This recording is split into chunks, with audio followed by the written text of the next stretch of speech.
प्रिय छात्राओं, गृह विज्ञान की कक्षा में आपका स्वागत है। मैं डॉक्टर अलका पारीक, सह आचार्य गृह विज्ञान, राजकीय कन्या महाविद्यालय सिकंदरा दौसा।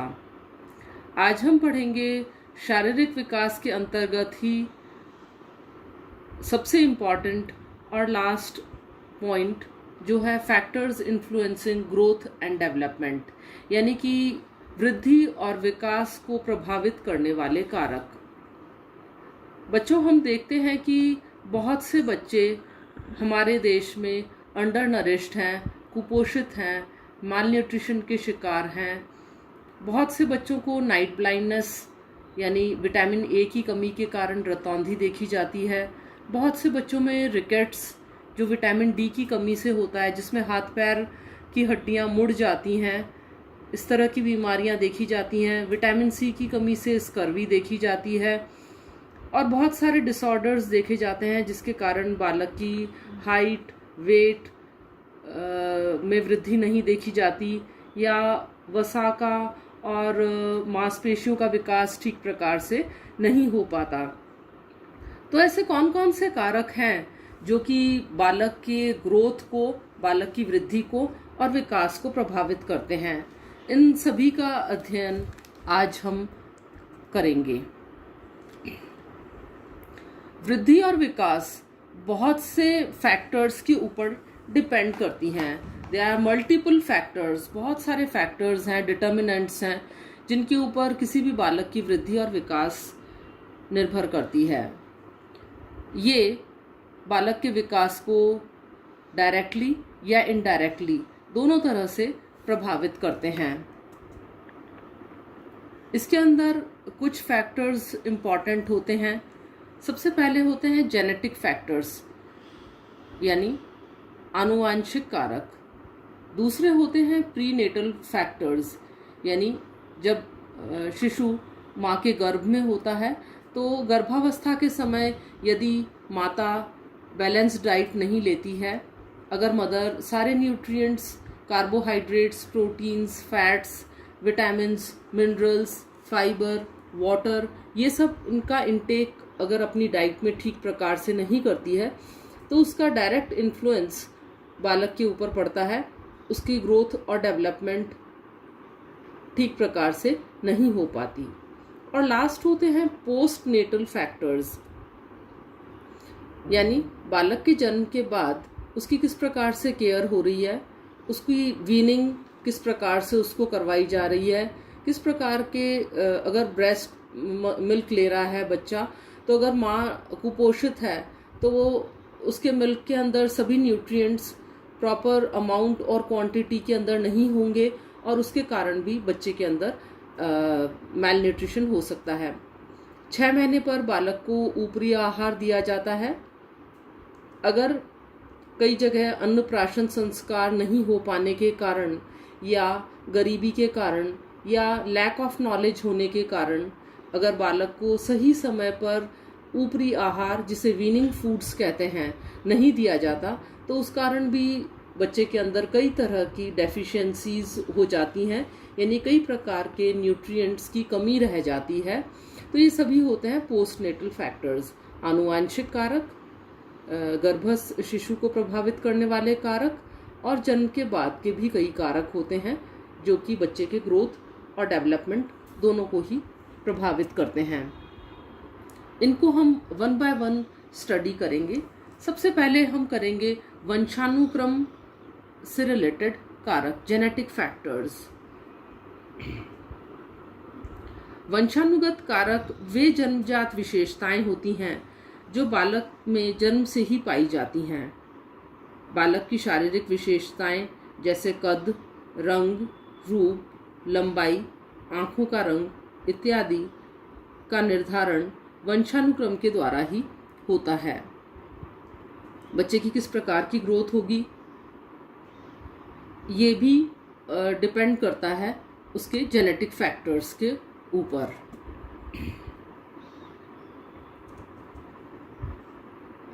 इसके अलावा प्रीनेटल फैक्टर्स यानी जब माँ के गर्भ में बालक होता है उस समय बहुत से कारक होते हैं जो कि प्रभावित करते हैं।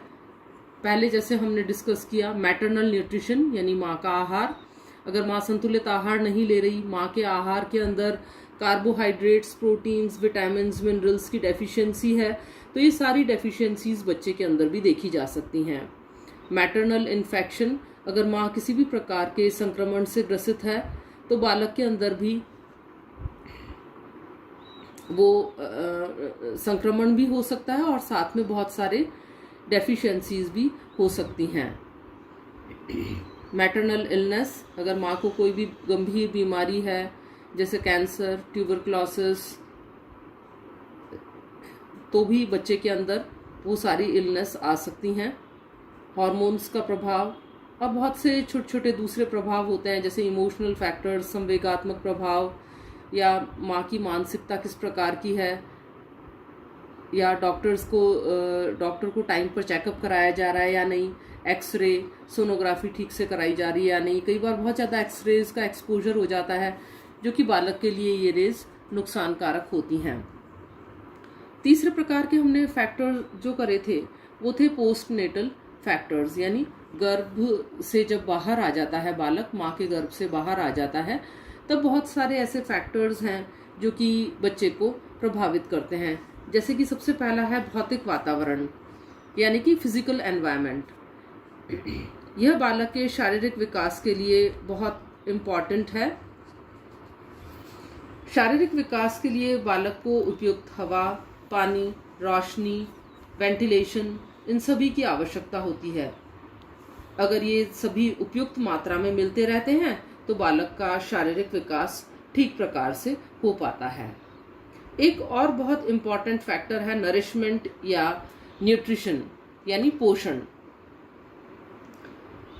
शारीरिक विकास के लिए आहार अत्यंत आवश्यक है। आहार न केवल पर्याप्त मात्रा में हो बल्कि सभी तत्वों से भरपूर होना चाहिए। बालक का पेट जल्दी जल्दी खाली होता है, इसलिए उसे खाना अधिक बार देना पड़ता है, अर्थात कम खाना लेकिन बार बार देना पड़ता है। फ्रीक्वेंसी ऑफ मील्स बढ़ जाती है, जबकि एक बार में कम क्वांटिटी मील्स की दी जाती है बच्चों को, और इसलिए उसे खाना बार बार देना चाहिए। साथ ही खाने में सभी तत्व, प्रोटीन, वसा, खनिज लवण, विटामिन्स होने चाहिए जो कि शारीरिक विकास के लिए अत्यंत महत्वपूर्ण है। प्रत्येक तत्व की अपनी भूमिका होती है, इसलिए इसके बिना जो भी शारीरिक विकास है वो ठीक प्रकार से नहीं हो पाता। उसके बाद एक फैक्टर होता है डिजीजेस। शारीरिक बीमारियों का विकास पर महत्वपूर्ण प्रभाव पड़ता है। बीमारी में शारीरिक विकास या तो रुक जाता है या फिर मंद गति से होने लगता है। एंटीबायोटिक्स का भी दुष्प्रभाव पड़ता है। बीमारी के समय भोजन संतुलित होना चाहिए और कोशिश की जानी चाहिए कि बीमारी हो ही ना, तो इसके लिए संतुलित आहार देना चाहिए जो कि टाइम टू टाइम दिया जाना चाहिए। अंतःस्रावी ग्रंथियों का प्रभाव, हार्मोनल इन्फ्लुएंसेस। अंतःस्रावी ग्रंथियों से निकलने वाले हार्मोन शारीरिक विकास को प्रत्यक्ष रूप से प्रभावित करते हैं, जैसे कि हड्डियों का विकास पैराथायरॉइड ग्रंथि से निकलने वाले स्राव से संबंधित है। थायराइड ग्रंथि से थायरॉक्सिन निकलता है। तो इस तरह से हम डिटेल में बाद में पढ़ेंगे इस चीज को कि कौन से हार्मोन का क्या इफेक्ट होता है। संवेगात्मक व्यवधान, इमोशनल हिंड्रेंस। कुछ समय तक लगातार संवेगात्मक व्यवधान रहने से पिट्यूटरी से निकलने वाले हार्मोन का स्राव अवरुद्ध हो जाता है। इससे बालक की लंबाई रुक जाती है और संवेगात्मक व्यवधान शारीरिक विकास को डायरेक्टली इन्फ्लुएंस करता है। पारिवारिक प्रभाव बालक के शारीरिक विकास को प्रत्यक्ष और अप्रत्यक्ष रूप से प्रभावित करते हैं। प्रत्येक अवस्था में पारिवारिक कारक बालक के शारीरिक विकास के लिए महत्वपूर्ण है। फिर होता है सोशियो इकोनॉमिक स्टेटस, सामाजिक आर्थिक स्तर।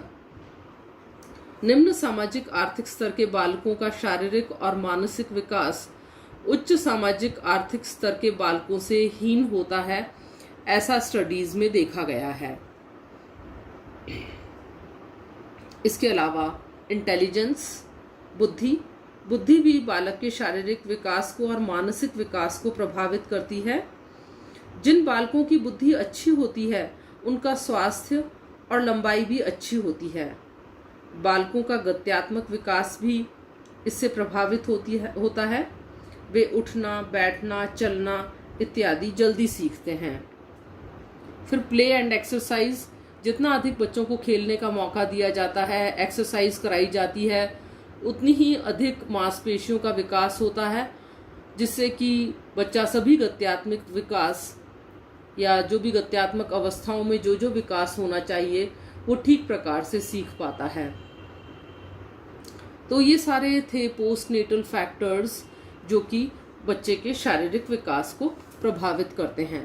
तो आज की क्लास में हमने किया पोस्टनेटल फैक्टर्स, प्रीनेटल फैक्टर्स और जेनेटिक फैक्टर्स। ये हमने डिटेल में पढ़े जो कि बालक के शारीरिक विकास को प्रभावित करते हैं। Thank you.